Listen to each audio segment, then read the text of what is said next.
আজ সকাল থেকেই নিজেকে খুব উইক লাগছিল, যার কারণে ডিউটি যেতে পারিনি।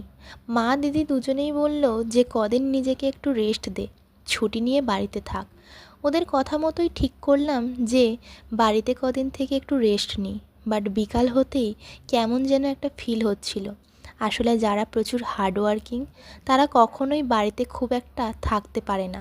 আমার ক্ষেত্রেও তাই মনে হচ্ছিল। বাট বাড়িতে একটু রেস্ট নেওয়া প্রয়োজন আমার জন্য। আর একটা কথা আমাকে কদিন ধরেই ভাবাচ্ছে যে বাইরের অনেক মানুষজনই মনে করে আমি খুব ভালো আছি, হাসি খুশি, আমার কোনো প্রবলেম নেই, কোনো চিন্তা ভাবনা নেই, বেশ ভালোই তো দিন কাটছে। এই কথাগুলো আমাকে অনেকেই বলেছে।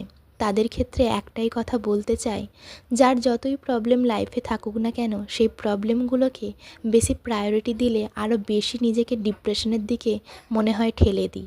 তাই আমি চেষ্টা করি এত প্রবলেমের মাঝেও নিজেকে এবং বাড়ির সবাইকে হাসি খুশি রাখতে।